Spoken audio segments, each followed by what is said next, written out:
everyone, I hope you are doing well. So this is Shivani Gupta and welcome to our channel Learn with Shini. So आज मैं आप लोगों को पढ़ाऊंगी class 10th की civics का chapter number 4 जो कि है जेंडर, रिलीजन एंड कास्ट। इसके पहले हमने 3 चैप्टर ऑलरेडी कवर कर लिए हैं। मैंने उसकी जो प्लेलिस्ट है वो मेरे चैनल पे आपको मिल जाएगी, उसकी जो लिंक है मैं नीचे डिस्क्रिप्शन बॉक्स में दे दूंगी। ठीक है, चलिए शुरू करते हैं चैप्टर। इस चैप्टर में पढ़ना क्या है पहले ये समझते हैं। इसके पहले मैंने आपको जो चैप्टर 3 पढ़ाया था सिविक्स का, उसमें हमने देखा था कि जो सोशल डिवीजन होते हैं, सोशल डिफरेंसेस होते हैं हमारी सोसाइटी में, डेमोक्रेसी में, क्या उनका पॉलिटिकल एक्सप्रेशन जरूरी है कि नहीं जरूरी है। इसको हमने पॉजिटिव एंड नेगेटिव एस्पेक्ट्स दोनों से समझा था। ये हम चैप्टर पढ़ेंगे 3 सोशल डिफरेंसेस को ध्यान में रखते हुए। कौन कौन से? Gender, religion and caste. क्या इनका पॉलिटिकल एक्सप्रेशन जरूरी है कि नहीं जरूरी है, इसको हम लोग समझेंगे। ठीक है ना, तो आई होप समझ में आ गया कि पढ़ने क्या वाले हम लोग। चलिए शुरू करते हैं। उसके पहले अगर आपने चैनल को सब्सक्राइब नहीं किया है देन मेक श्योर चैनल को सब्सक्राइब करिएगा, अपने दोस्तों के साथ शेयर जरूर करिएगा अगर आपको वीडियो इन्फॉर्मेटिव लगे। और चलिए शुरू करते हैं। So gender, religion and caste. तो पहले हम लोग शुरू करेंगे जेंडर से। Gender and politics. जेंडर होता क्या है? Gender is a hierarchical social division. Hierarchical means कि कुछ जेंडर में कुछ लोगों को रखा गया है कि वो लेवल 1 पे रहेंगे, कुछ लोगों को लेवल 2 पे रखा गया है। मतलब लेवल के अकॉर्डिंग बांटा गया है। कुछ लोग बड़े हैं, सुपीरियर है, कुछ लोग इंफीरियर हैं, इस तरह से। तो जेंडर में कौन होते हैं? मेल होते हैं, फीमेल होते हैं बेसिकली। तो this is a hierarchical social division जो हमको हर जगह देखने को मिल जाता है अराउंड द वर्ल्ड। कहीं पे भी हमको देखने को मिल जाती है जेंडर क्या जो डिस्क्रिमिनेशन होता है जेंडर के बेसिस पे। किस तरह से डिस्क्रिमिनेशन होता है? एक बहुत ही हमारे यहाँ पे वर्ल्ड में चली आ रही है स्टीरियोटाइप। कैसे स्टीरियोटाइप है? That is sexual division of labour. Sexual division करते हैं किसका? लेबर का। मतलब पहले से ही है कि जो घर के काम है, डोमेस्टिक वर्क्स हैं, वो फीमेल के अंदर में आती हैं, जो बाहर के काम है वो मेल के अंदर में आती है। मीन्स वर्क्स जो है वो कंप्लीटली डिफाइन कर दिया गया है। ठीक है, मेल के एंड फीमेल के लिए जो वर्क्स हैं वो डिफाइन कर दिया गया है कि उनको यही काम करना है। ठीक है, इसके अलावा जो मेल होते हैं, मेल यही काम, घर के काम, चाहे वो कुकिंग हो या फिर और भी अदर काम जो है, वो बाहर जाके उस काम को करते हैं, लेकिन उसके बदले में उनको क्या मिलती है? उनको पेमेंट मिलती है। लेकिन जो फीमेल होती हैं वही काम वो घर पे करती हैं, तो उनको उस काम के लिए उनको पेमेंट नहीं मिलती है। इवन उनका वो काम रिकॉग्नाइज ही नहीं किया जाता है। तो यही चीज़ है कि वही काम अगर मेल जाके कर रहे हैं तो उनको पेमेंट मिल रही है, बट फीमेल के वो काम को कोई वैल्यू ही नहीं दी जा रही है। तो बेसिकली कहने का मतलब है कि जो फीमेल होती हैं उनको बाहर जाके काम करना अलाउ नहीं है। इसके अलावा एक चीज़ और है कि यहाँ पे हमारे यहाँ फीमेल को काम करना अलाउ नहीं है, लेकिन वही फीमेल बहुत दूर दूर तक पानी भरने के लिए, गाँव में आपने देखा होगा पानी भरने के लिए बहुत दूर दूर तक जाती हैं। दैट मीन्स बाहर जाना तो अलाउड है, लेकिन बाहर जाके पैसे कमाना अलाउड नहीं है। इस तरह का स्टीरियोटाइप चला रहा है कि जो फीमेल है वो बेसिकली घर देखें, बच्चे देखें, जो मेल है वो क्या करें? वो जाकर बाहर जाके पैसे कमाएं। तो दिस काइंड ऑफ स्टीरियोटाइप जो हमारे यहाँ चला आ रहा है सोसाइटी में, पूरे वर्ल्ड में ही देखने को मिलता है। इसको क्या बोलते हैं? Sexual division of labour. Okay, तो इस तरह की जो हमने देखा कि डिस्क्रिमिनेशन, इनइक्वालिटी चली आ रही थी, जेंडर इनइक्वालिटी चली आ रही थी, तो पूरे वर्ल्ड में इसके खिलाफ बहुत आवाजें उठाएगी। बहुत सारे लोगों ने इसके खिलाफ आवाज उठाई कि जो विमेन है उनको भी पावर दी जानी चाहिए, विमेन को भी इक्वल ट्रीटमेंट मिलना चाहिए, उनको भी राइट्स मिलने चाहिए। तो ऐसे जो मूवमेंट हुए अक्रॉस द ग्लोब, उसको हम लोग बोलते हैं फेमिनिस्ट मूवमेंट। क्या बोलते हैं? Feminist movement. ये देखिए, तो फेमिनिस्ट मूवमेंट में क्या जो इसके जो मूवमेंट जो करते थे ये लोग, जो इस तरह की आइडियोलॉजी को सपोर्ट करते थे कि जो मेल है, फीमेल है, उनको इक्वल ट्रीटमेंट मिले, उनको बोलते हैं फेमिनिस्ट। क्या बोलते हैं? फेमिनिस्ट। ये कोई मेल भी हो सकता है, फीमेल। मतलब बेसिकली आपको आइडियोलॉजी जो है उसको सपोर्ट करना है कि मेल फीमेल दोनों बराबर हैं, दोनों को इक्वल ट्रीटमेंट मिलना चाहिए। कहाँ पे इक्वल ट्रीटमेंट मिलना चाहिए? उनको चाहे पॉलिटिकल पावर हो, चाहे लीगल स्टेटस हो, करियर अपॉर्चुनिटीज हो, या फिर एजुकेशनल में। तो हर फील्ड में जो फीमेल है उनको इक्वल ट्रीटमेंट मिलना चाहिए एज दी मेल। ठीक है ना? तो ये था हमारा फेमिनिस्ट मूवमेंट। तो इसकी वजह से अगर हम देखें पूरे वर्ल्ड में बहुत सारे चेंज हुए, वुमेन की जो कंडीशन थी वो बहुत इंप्रूव हुई। जैसे एग्जांपल दिया हुआ है स्कैंडिनेवियन कंट्रीज में, स्वीडन, नॉर्वे, फिनलैंड, यहाँ पे जो विमेन का प्रेजेंटेशन हो गया है सोशल लाइफ में, जो विमेन की पहले जो कंडीशन थी और अब जो कंडीशन है उसमें बहुत इंप्रूवमेंट देखने को मिलता है। हर फील्ड में विमेन मिल जाती हैं इन सारे कंट्रीज में। ठीक है, चलो अगर देखते हैं वर्ल्ड में कहानी चल रही है तो इंडिया में क्या सिचुएशन है। तो इंडिया में समझते हैं हम लोग तो इंडिया की अगर बात करें तो शुरू से ही हमारे यहाँ पे पैट्रियार्कल सोसाइटी है। पैट्रियार्कल सोसाइटी मतलब जो हमारी सोसाइटी का जो हेड होता है, फैमिली का जो हेड होता है वो कौन होता है, वो एक मेल मेंबर होता है।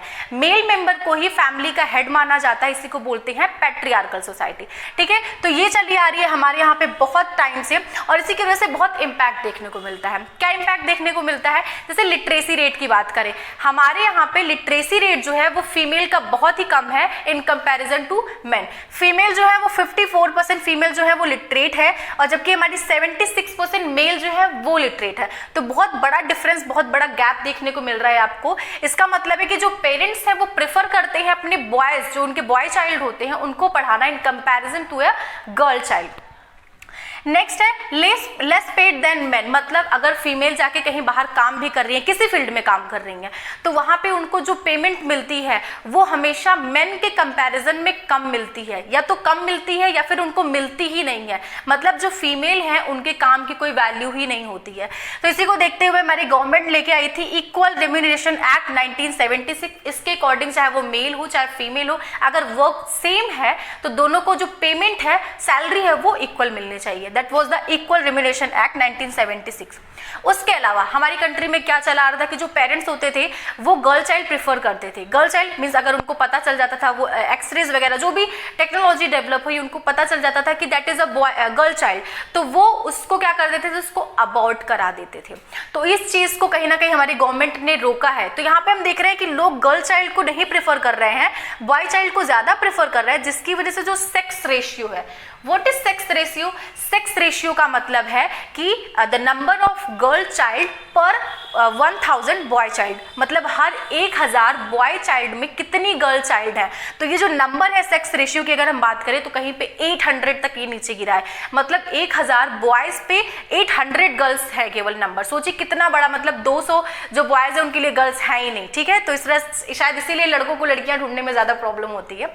ओके, एनीवेज, तो ये सेक्स रेशियो है बहुत ज्यादा डिक्लाइन हुआ है हमारी कंट्री में। कुछ पार्ट्स में 950 है, 951, 980 है, तो कहीं पे अच्छा है, कहीं पे इवन ज्यादा भी है। ठीक है, लेकिन बहुत सारे हमारे पार्ट्स हैं, स्टेट्स हैं जिसमें ये जो सेक्स रेशियो है बहुत ज्यादा कम है, लाइक 800, 850। Next, domestic violence. तो हमारी कंट्री में कहीं ना कहीं हम लोग देखते हैं कि जो जेंडर के बेसिस पे, मतलब जो मेल है वो अपने आप को फैमिली में डोमिनेंट समझता है फीमेल से, इसीलिए वो घर में जो विमेन होती हैं उनको हरास करता है, उनको मारता है, पीटता है। तो ये सारी चीजें, उसको हम लोग बोलते हैं डोमेस्टिक वायलेंस। तो ये सारी चीजें हमको देखने को मिलती हैं कंट्री में। Last one is political representation. That means कि हमारे यहाँ पे जो गवर्नमेंट सरकार बनती है ना, वहाँ पे फीमेल का रिप्रेजेंटेशन कितना है ये समझना है हमको। तो लोकसभा में अगर देखा जाए तो 10% है, और स्टेट असेंबली जो है वहां पे 5% रिप्रेजेंटेशन है, मतलब बहुत कम है। फीमेल का परसेंटेज क्या, हमारी कंट्री का जो 10% है बस उतना ही फीमेल है। फीमेल तो बहुत है, लेकिन हमारी कंट्री में जो लोकसभा है वो केवल 10% जो विमेन है, विमेन रिप्रेजेंटेटिव है, उनको वो है, बाकी जो है वो मेल रिप्रेजेंटेटिव है। तो इस तरह की कहानी है हमारी कंट्री में। इसके लिए हमारे यहाँ पे बिल भी पेंडिंग रखा हुआ है, बहुत डिकेड से रखा हुआ, 10 साल हो गए लगभग कि ये बिल रखा हुआ है कि जो फीमेल रिप्रेजेंटेटिव है, फीमेल है, उनको भी चांस मिले कि वो आके यहाँ पे सरकार में आए, उनके लिए सीट रिजर्व कर दी जाए। अराउंड कुछ नहीं तो 1/3 सीट तो रिजर्व ही कर दिया जाए, जैसा किया गया है हमारी लोकल गवर्नमेंट में। लोकल गवर्नमेंट में जैसे पंचायत है, म्यूनिसिपैलिटी है, यहाँ पे 1/3 ऑफ सीट वो है रिजर्व करके रख दी गई है, किसके लिए, फीमेल के लिए। और इसीलिए हमको देखने को मिलता है आज के टाइम पे लोकल गवर्नमेंट में बहुत नंबर ऑफ विमेन हमको देखने को मिल जाती हैं, क्योंकि यहाँ पे सीट्स रिजर्व करके रखी गई हैं। इससे फायदा क्या होता है कि जो विमेन होती हैं अगर वो सरकार में आएंगी तो कहीं ना कहीं वो विमेन के इश्यूज को समझती हैं, और इश्यूज को समझेंगी तो वो उसके खिलाफ आवाज उठाएंगी, उस मुद्दे को गवर्नमेंट में लेके आएंगे। ठीक है ना, तो इस तरह की चीजें होती है, इसलिए बोला जाता है कि विमेन को भी रिप्रेजेंटेटिव बनाइए। चलिए, सो ये हमने देखा कि क्या क्या प्रॉब्लम है और क्या उनको पॉलिटिक्स में लेके आना चाहिए जेंडर को। अब आपने ये सारी कहानी पूरी देख ली अबाउट जेंडर ना। आप लोग मुझे नीचे कमेंट करके बताइएगा कि क्या जेंडर का इशू जो है, जेंडर इनइक्वालिटी का इशू, यहाँ पे क्या पॉलिटिक्स को लेके आना चाहिए, मतलब क्या पॉलिटिक्स में जेंडर को लेके आवाज उठाई जानी चाहिए? तो नीचे कॉमेंट करके जरूर बताइएगा। चलिए नेक्स्ट पढ़ते हैं हम लोग religion, communalism and politics. Religion, जैसे हमने जेंडर का देखा वैसे रिलीजन भी होता है। हालांकि जो जेंडर है वो आपको हर जगह मेल फीमेल मिल जाएंगी, बट रिलीजन के कॉन्टेक्स्ट में हर जगह नहीं मिलते हैं, बट फिर भी मिल जाते हैं। यूनिवर्सल नहीं है but it is wide spread. Okay, तो इसमें क्या होता है, जेंडर की अगर रिलीजन की बात करें तो क्या रिलीजन में पॉलिटिक्स को लाना चाहिए या फिर पॉलिटिक्स में रिलीजन को ले जाना चाहिए, इसकी बात आती है। तो देखिए यहाँ पे हम देखते हैं गांधी जी ने कुछ कहा था। गांधी जी ने क्या कहा था कि जो रिलीजन होता है उसके जो मोरल्स होते हैं, मोरल वैल्यूज होते हैं, उसको हमको पॉलिटिक्स में लेके जाना चाहिए। उनका मानना था कि जो पॉलिटिक्स है और जो रिलीजन है उसको हम कभी सेपरेट नहीं कर सकते, दोनों जो है साथ में ही लिंक्ड है। आप जो पॉलिटिक्स, अगर आप हो पॉलिटिक्स में हो तो वहां पे आपको सारे रिलीजन की मोरल वैल्यूज को लेके जाना पड़ेगा, ये गांधी जी ने बोला था। दूसरी चीज यहाँ पे है दैट ह्यूमन राइट ग्रुप्स, जो ह्यूमन राइट ग्रुप्स है, जो ह्यूमन के राइट्स के बारे में बात करते हैं, उन्होंने बताया कि कभी भी अगर कम्युनल वायलेंस होता है, कम्युनल वायलेंस अभी हम लोग पढ़ेंगे, आपको क्लियर हो जाएगा कि ये कम्युनल वर्ड का मतलब क्या है।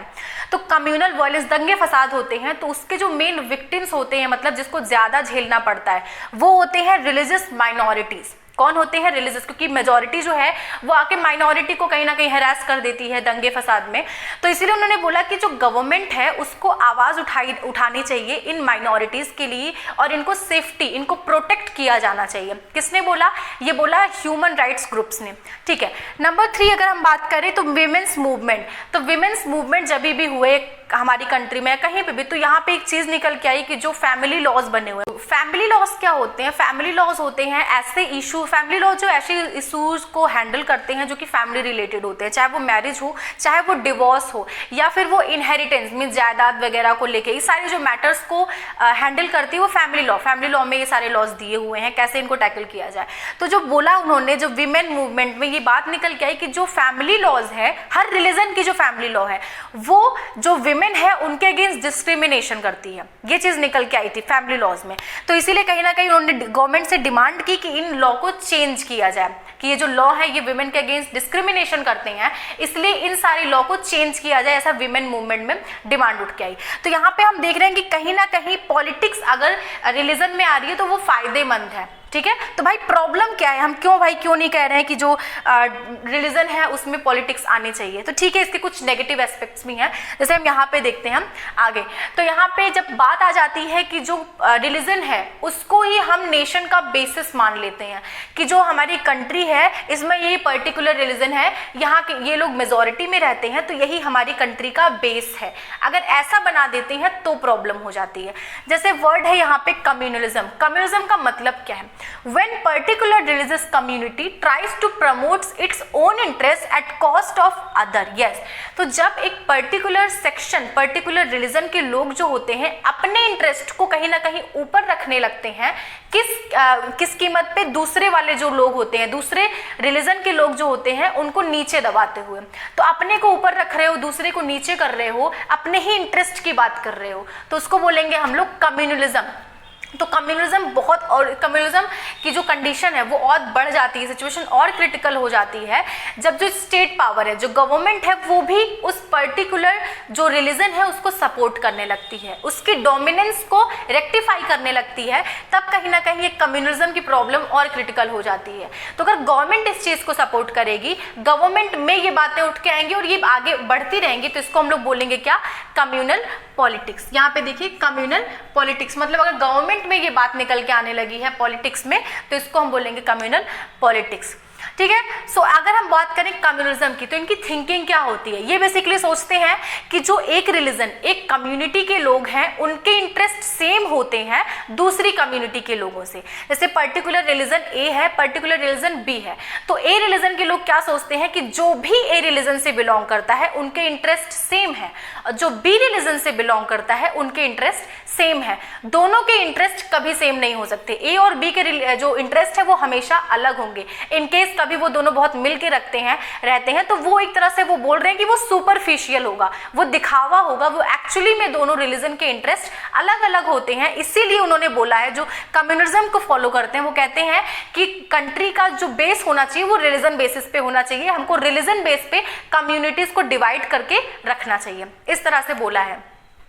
चलिए, forms of communalism. Next topic is कि कम्युनलिज्म के फॉर्म्स क्या क्या हो सकते हैं। तो number 1, everyday belief. Everyday belief आप लोग देखते ही होंगे कि हमारी कंट्री में कुछ रिलीजन के लोग अपने आप को बहुत सुपीरियर समझते हैं दूसरे रिलीजन से, वो सोचते हैं हमारी रिलीजन बहुत अच्छा है, तो इसको बोलते हैं एवरीडे बिलीफ। में हम देखते हैं कहीं ना कहीं कम्युनलिज्म फॉलो होता है कि अपनी रिलीजन को सबसे ज्यादा ऊपर समझना। दूसरी, मेजॉरिटेरियन डोमिनेंस इन पॉलिटिक्स। तो वही चीज, पॉलिटिक्स में अगर एक पर्टिकुलर रिलीजन का डोमिनेंस ज्यादा हो जाता है, उस कंडीशन में क्या होता है। जैसे अगर आप याद करो, आप लोगों ने पावर शेयरिंग का चैप्टर पढ़ा था, श्रीलंका के केस में देखा था कि वहां की जो गवर्नमेंट है उसने एक पर्टिकुलर रिलीजन को क्या किया कि वहां की नेशनल रिलीजन बना दिया, ठीक है। तो जिसकी वजह से जो दूसरे रिलीजन के लोग थे उनके मन में आया, उनको एलियनेटेड फील होने लगा और उन्होंने एक डिमांड कर ली कि हमको एक अपना सेपरेट टेरिटरी चाहिए, हमको सेपरेट लैंड चाहिए, ठीक है ना। तो इस तरह से हम देखते हैं अगर मेजॉरिटेरियन डोमिनेंस हो जाएगा पॉलिटिक्स में तो उससे कहीं ना कहीं गलत इंपैक्ट भी पड़ सकता है, नेशन को डिवाइड करने की जो है आ सकती है कीमत। तो नेक्स्ट अगर हम देखें, political mobilisation on religious line to get vote. और क्या हो सकता है, तो कम्युनलिज्म में लोग क्या करते हैं, जो पॉलिटिकल पार्टीज होती हैं वो जो religious lines means religious symbols या फिर रिलीजियस कोई संत है तो किसी को भी वो लेके आते हैं ताकि वो ज्यादा से ज्यादा उस पर्टिकुलर कम्युनिटी का वोट इकट्ठा कर सके। मींस अगर कोई हिंदू रिलीजन है, सपोज हिंदू रिलीजन, तो हिंदू रिलीजन से जो रिलेटेड जो भी सिंबल्स हैं, चीजें हैं, उनको वो अपने जो भी उनका कभी कैंपेन होता है उसमें लेके आते हैं ताकि जो हिंदू रिलीजन के जो पॉपुलेशन है, सिटीजन है, उनको अपनी तरफ अट्रैक्ट कर सके और उनका वोट बैंक उनको मिल सके, ठीक है। नंबर 4 इज, अगर ये कम्युनलिज्म बहुत ज्यादा बढ़ता जाता है, बहुत ज्यादा आगे बढ़ता है, तो ये कहीं ना कहीं एक अगली फॉर्म ले लेता है और ये बन जाता है कम्युनल राइट्स। इसका सबसे अच्छा एग्जांपल अगर देखें हम लोग, सबसे अच्छा क्या वर्स्ट एग्जांपल जो है हमारा इंडिपेंडेंस टाइम पे आपने देखा था कि कैसे इंडिया पाकिस्तान रिलीजन के बेसिस पे यहाँ पे दो कंट्रीज अलग हुई थी, सेपरेट हुई थी और यहाँ पे कितना ज्यादा राइट आपको देखने को मिला, कितने दंगे फसाद हुए थे, कितने लोग मारे गए थे। तो ये वर्स्ट सिचुएशन हो जाती है जब ये कम्युनलिज्म की जो कंसेप्ट है ये बहुत आगे बढ़ जाती है, ठीक है। तो इसको टैकल कैसे किया जाए, तो हमारी कंट्री में हमारी गवर्नमेंट, हमारी जो कॉन्स्टिट्यूशनल फ्रेम कर रहे थे जो लोग, उनको पता था कि हमारी कंट्री में बहुत डाइवर्सिटी है, रिलीजन, कास्ट, हर तरह के लोग रहते हैं, तो उन्होंने रिलीजन को देखते हुए बोला कि हमारी कंट्री को एक ऑफिशियल रिलीजन नहीं डिक्लेयर कर सकती, यहाँ पे हमारी कंट्री हर रिलीजन को इक्वल रिस्पेक्ट देगी, सबके लिए इक्वल जगह रहेगी। तो इसी कंसेप्ट को बोला जाता है सेक्युलर स्टेट, मतलब ऐसी कंट्री जिसका कोई ऑफिशियल रिलीजन ना हो उसको बोलते हैं सेक्युलर। पाकिस्तान की बात करें तो पाकिस्तान का जो अगर हम देखें बेस था वो इसी बेस पे था कि उनको मुस्लिम कंट्री चाहिए, तो Pakistan is not a secular state, यहाँ पे इस्लाम रिलीजन को फॉलो किया जाता है। जैसे ब्रिटेन को देख लें, सो ब्रिटेन में क्रिश्चियनिटी को फॉलो किया जाता है, क्रिश्चियन रिलीजन है। और अगर श्रीलंका की बात करें तो श्रीलंका में बुद्धिज्म को फॉलो किया जाता है, बुद्धिज्म उनका ऑफिशियल रिलीजन है। तो these countries are not secular at all, ठीक है। हमारी कंट्री सेक्युलर है क्योंकि हमारे यहाँ पे कोई ऑफिशियल रिलीजन नहीं है, ठीक है। चलिए, तो दिस वाज अबाउट रिलीजन। तो रिलीजन में आप लोग एक चीज बताइए कि आपने देखा कि रिलीजन में कुछ पॉजिटिव एस्पेक्ट थे कि कहीं ना कहीं जो बैकवर्ड लोग हैं उनको फायदा हो रहा है, लेकिन कुछ नेगेटिव एस्पेक्ट भी थे कि कुछ लोग इसका फायदा उठा के कम्युनलिज्म को बढ़ा सकते हैं। तो पॉजिटिव नेगेटिव दोनों ही एस्पेक्ट हमने देखे। कहीं ना कहीं नेगेटिव एस्पेक्ट ज्यादा है, अगर आप रिलीजन को लेके आओगे तो नेगेटिविटी ज्यादा फैलेगी। आप लोग अपने सराउंडिंग में देखते भी होंगे कि बहुत सारे एक रिलीजन को लेके बहुत सरकारें अपना सरकार बना लेती हैं, पार्टीज अपना सरकार बना लेती हैं और एक ही रिलीजन के लोगों को वो परस्यू करती हैं। उनकी जो आइडियोलॉजी होती है वो बस एक रिलीजन के लिए होती है, जो कि गलत है। आप पूरी कंट्री के लिए गवर्नमेंट बना के बैठे हो, आप एक रिलीजन को लेके नहीं चल सकते हो। चलिए नेक्स्ट हम लोग पढ़ते हैं कास्ट। तो कास्ट एंड पॉलिटिक्स, कास्ट की बात करें तो कास्ट भी लगभग रिलीजन के जैसा ही है। कास्ट आया कैसे, आप लोगों ने हिस्ट्री अगर पढ़ी होगी तो आप लोग को पता होगा कि पहले 4 वर्णास थे जो कि थे ब्राह्मण, क्षत्रिय, वैश्य और शूद्र। यहाँ पे जो ये कास्ट बनी थी ये ऑक्यूपेशन के बेसिस पे बनी थी कि जो ये ऑक्यूपेशंस करेंगे, जैसे क्षत्रिय के लिए था कि वो वॉरियर थे और जो भी ब्राह्मण थे, ब्राह्मण का था कि जो पूजा वगैरह कराते थे, एंड वैश्य था जो बिजनेस करते थे, शूद्र जो होते थे जो इन लोगों को सर्व करते करते थे, सर्विस प्रोवाइड कराते थे। तो इस तरह से 4 वर्गराज में डिवाइड था, ऑक्यूपेशन के बेसिस पे था। तो जैसे ही ये ऑक्यूपेशन एक जनरेशन से दूसरी जनरेशन में पास होते गया तो लोगों के अंदर ये कास्ट वाली मेंटालिटी आ गई। अब हो गया कि ये पर्टिकुलर ऑक्यूपेशन के जो लोग हैं ये पर्टिकुलर कास्ट के हैं और ये कास्ट के लोग अपनी एक कम्युनिटी बनाते हैं, राइट, अपनी कम्युनिटी बनाते हैं और ये कम्युनिटी के लोग दूसरे कम्युनिटी में नहीं आ सकते हैं। जैसे आप लोग सुनते होंगे धोबी एक कास्ट हो गई है और कॉबलर एक कास्ट हो गई है, वैश्य, बनिया, बहुत सारे कास्ट आप लोग सुनते होंगे, ठीक है ना। तो ये सारी कास्ट जो है बोल दिया गया कि आपकी कम्युनिटी बन गई है, अब आप लोग अपनी कम्युनिटी छोड़ के दूसरी कम्युनिटी में नहीं आ सकते हो, ना आप उनके साथ बैठ के खा सकते हो, ना आप उनके उस कम्युनिटी में शादी वगैरह कर सकते हो, ना आप दूसरी कम्युनिटी का ऑक्यूपेशन कर सकते हो। तो धीरे धीरे ऐसी कास्ट वाली मेंटालिटी जो आइडियोलॉजी थी वो धीरे धीरे बढ़ने लगी, ठीक है। और एक समय ऐसा है जब अनटचेबिलिटी क्या है भाई, अनटचेबिलिटी में मतलब कुछ ऐसे सेक्शन ऑफ पीपल जिनको टच नहीं करना है, ठीक है। टच अगर आपने टच कर दिया, आप गलती से ही उनके पास से गुजर गए तो आपको जाके नहाना पड़ेगा। तो ये सारी चीजें थी अनटचेबिलिटी। तो अनटचेबिलिटी बहुत ही बुरी चीज थी। मींस आप कुछ सेक्शन ऑफ पीपल को क्या बोल दे रहे हो कि आप बहुत गिरे हुए, उनको बहुत इंफीरियर समझ रहे हो। This is a very wrong thing. तो अनटचेबिलिटी को बहुत सारे सोशल रिफॉर्मर्स आए, उन्होंने इसके खिलाफ आवाज उठाई, जैसे गांधी जी, BR अम्बेडकर, बहुत लोगों ने इसके खिलाफ आवाज उठाई, जिसकी वजह से बहुत इंप्रूवमेंट भी हुआ और धीरे धीरे मॉडर्न इंडिया आते आते सिचुएशन चेंज हो गई, अनटचेबिलिटी को हटा दिया गया। हमारी गवर्नमेंट ने बोला कि अनटचेबिलिटी जो है ये इलीगल है कंप्लीटली, अगर कोई करता है तो उसको जेल हो सकती है या फिर जो भी पनिशमेंट दिया जाएगा। तो मॉडर्न इंडिया आते आते हम देख रहे थे कि बहुत सारे लोग जो गांव से शहरों में जा रहे थे, तो पहले जो था कि ये सेक्शन के लोग बस यहीं पे रहेंगे, तो वो चीज नहीं रह गई। अब लोगों का एक्सचेंज हो रहा है, लोग आ रहे हैं, जा रहे हैं, तो अब एक जगह पे हमको एक ही कास्ट के लोग देखने को नहीं मिलते, आपस में अब मिंगलिंग हो रही है लोगों की, ठीक है ना। चलिए अब नेक्स्ट हम लोग पढ़ते हैं कास्ट इन पॉलिटिक्स। तो कास्ट हम लोगों ने समझ लिया, कास्ट की कंडीशन क्या है वो समझ लिया। अब पढ़ेंगे कि कास्ट का पॉलिटिक्स में क्या रोल है। तो एक वर्ड आया है यहाँ पे कास्टिज्म। कास्टिज्म वैसा ही है जैसे यहाँ पे कम्युनलिज्म है, मतलब कास्टिज्म का कंसेप्ट, अगर कास्ट को आप पॉलिटिक्स में घुसा दोगे तो वो कास्टिज्म बन जाता है, जातिवाद हिंदी बोले तो। नेक्स्ट तो क्या है, political party choose candidates and minister in government. Yes, जब कोई भी पॉलिटिकल पार्टीज होती हैं वो कैसे कास्ट का सहारा लेती हैं अपने इलेक्शंस में। जैसे कोई कॉन्स्टिट्यूएंसी है पर्टिकुलर, तो वहां से वो लोग क्या करती हैं, देखती हैं कि उस कॉन्स्टिट्यूएंसी में कौन से कास्ट के लोग ज्यादा हैं, और जिस कास्ट के लोग ज्यादा होंगे वो कहीं ना कहीं अपना जो उनका जो भी खड़ा होता है रिप्रेजेंटेटिव वो उसी कास्ट से ही होता है, ठीक है। तो कैंडिडेट को वो उस बेसिस पे ला रहे हैं कि कौन सी कास्ट वहां पे ज्यादा है। या फिर जो गवर्नमेंट होती है, गवर्नमेंट में जो मिनिस्टर्स बनते हैं, तो गवर्नमेंट क्या करती है, हर कास्ट के लोगों को उसमें मिनिस्टर बनाती है, ठीक है। नेक्स्ट पार्टीज क्या करती हैं, parties address caste sentiments of people. Party जब कभी भी अपनी कैंपेनिंग करती हैं तो वो किसी एक पर्टिकुलर कास्ट के लोगों के सेंटिमेंट को देखते हुए कि ये कास्ट के लोग ज्यादा है तो हम उनके अकॉर्डिंग अपना भाषण देंगे, उनके अकॉर्डिंग अपना जो एक एजेंडा बनाती है पार्टी कि हम ये करेंगे जीतने के बाद, तो कहीं ना कहीं वो अपना एजेंडा उन्हीं के अकॉर्डिंग बनाती है, कास्ट सेंटिमेंट को ध्यान में रख। जैसे अनटचेबिलिटी है तो बोलेगी कि हम SC लोग हैं, ST लोग हैं, आपको आगे लेके आएंगे, फ्रंट पे लेके आएंगे। तो इस तरह से वो कास्ट सेंटीमेंट पे वर्क करती हैं बहुत सारी political parties. Third is universal adult franchise. देखिए हमारे यहाँ पे जब यूनिवर्सल एडल्ट फ्रेंचाइजी मिली कि सबको एक वोट मिलेगा, एक वोट करने का राइट मिलेगा और एक वोट की एक वैल्यू होगी, चाहे वो कितना गरीब हो, चाहे वो कितना अमीर हो, या फिर वो किसी भी कास्ट से बिलोंग करता हो, ठीक है ना। तो जब ये कंसेप्ट आया तो हमारी कंट्री में, क्योंकि मेजर पॉपुलेशन जो है वो लोअर कास्ट से बिलोंग करती है, तो इसीलिए जो भी पॉलिटिकल पार्टीज होती थी उन्होंने अब किसको एड्रेस करना शुरू किया, उन्होंने अब इंफीरियर सेक्शन को एड्रेस करना शुरू किया, जिससे अब इंफीरियर सेक्शन को भी लोग कंसीडर करने लगे। अब वो भी कहीं ना कहीं उनकी डिमांड्स को भी लोग रखने लगे। तो यहाँ पे कहीं ना कहीं वो लोग अपना फायदा उठा रहे हैं, हालांकि बाद में जीतने के बाद वो पूरी तरह से इग्नोर कर देते हैं। तो वो फायदा उठाते हैं कास्ट के बेसिस पे कि कैसे इंफीरियर सेक्शन को वो एड्रेस करेंगे और उनका वोट बैंक उनको ज्यादा से ज्यादा मिलेगा।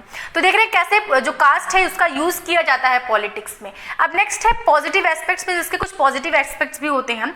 जैसे अगर बात करें कि कोई भी पॉलिटिकल पार्टी है तो वो अगर कॉन्स्टिट्यूएंसी से अब उस कास्ट का लीडर खड़ा कर रही है, ठीक है, तो क्या करती हैं कि हमारी कंट्री में ऐसी कॉन्स्टिट्यूएंसी बनाई जाती है कि किसी भी कॉन्स्टिट्यूएंसी में ये देखा जाता है कि एक कास्ट के लोग ही मेजॉरिटी में ना हो।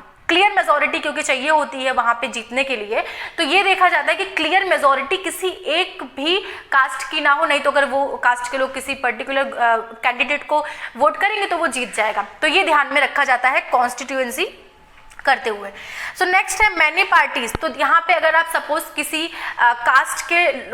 कास्ट की मेजोरिटी अगर वहाँ पे है, कास्ट की वहाँ पे ज्यादा लोग हैं, तो किसी पार्टी ए ने अपना एक कैंडिडेट खड़ा कर दिया जो उसी कास्ट से बिलोंग करता है, तो यही देखते हुए यहाँ पे दूसरी पार्टी आएगी, वो भी उसी कास्ट से अपना कैंडिडेट खड़ा कर देगी। तो कहीं ना कहीं एक ही कास्ट में कॉम्पिटिशन होने लगता है, जिसकी वजह से दोनों पार्टी जो कास्ट के बेसिस पे जीतना चाह रही थी, कास्ट को अपना बेस बना के, उनमें खुद ही कंपटीशन हो जाता है। Number third is no party can win the all vote. अगर हम बात करें, सेम वही चीज मैंने बोली कि जो वोट बैंक होता है, वोट बैंक, अच्छा वोट बैंक होता क्या है? वोट बैंक हम लोग कहते हैं कि अरे उनका वोट बैंक है, जो पार्टी है वो वोट बैंक के लिए कर रही है। तो जैसे कोई पार्टी है वो कैंपेनिंग कर रही है, तो वो पर्टिकुलर एक रिलीजन कास्ट को लेके वो अपना जो कैंपेनिंग है वो कर रही है, तो क्या उस कास्ट के सारे लोग उस पार्टी को वोट कर देंगे? नो। वोट बैंक का मतलब होता है, अगर हम बोले कि इस पार्टी का वो वोट बैंक है, वो कास्ट जो है इस पार्टी का वोट बैंक है, दैट मीन्स उस कास्ट के कुछ लोग, उस कास्ट के ज्यादातर लोग जो होंगे वो इस पार्टी को वोट करेंगे, मतलब वही ज्यादातर लोग उस पार्टी का वोट बैंक है। कि उनको वोट, सारे लोग वोट नहीं करते हैं, कभी भी ध्यान रखिए कि कुछ लोग समझदार भी होते हैं, कुछ लोग हर एस्पेक्ट से सोचते हैं, वो बस उनकी बातों में नहीं आ जाते हैं। तो वोट बैंक का मतलब है कि कुछ सेक्शन ऑफ सोसाइटी, कुछ सेक्शन ऑफ कास्ट उसको वोट करेंगे।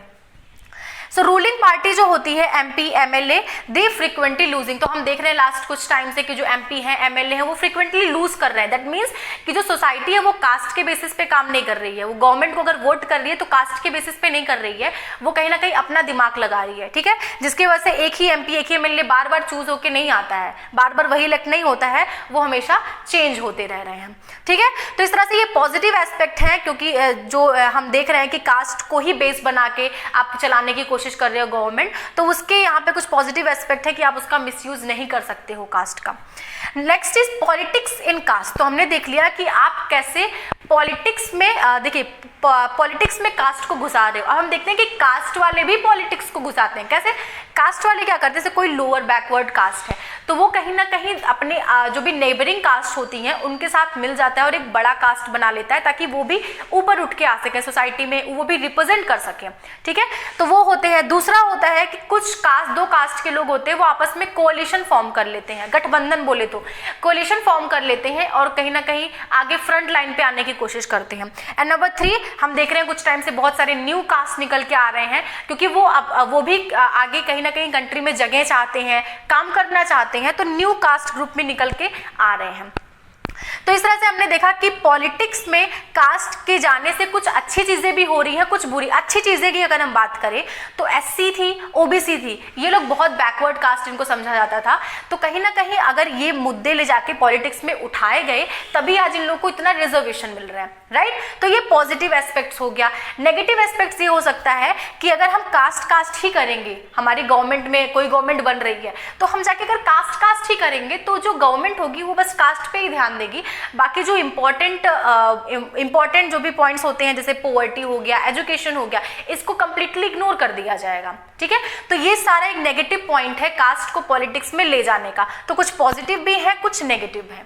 सो आई होप आपको वीडियो पसंद आई होगी, क्योंकि मैंने जेंडर, रिलीजन एंड कास्ट तीनों को ही एक ही वीडियो में पूरा कंप्लीटली एक्सप्लेन किया है। आई होप आपको वीडियो पसंद आई। अगर वीडियो पसंद आई है तो अपने दोस्तों के साथ जरूर शेयर करिए, ज्यादा से ज्यादा शेयर करने की कोशिश करिएगा, ठीक है। एंड सपोर्ट करिए चैनल को और नीचे कॉमेंट करके बताइएगा आपको वीडियो लगा कैसा, ठीक है। सो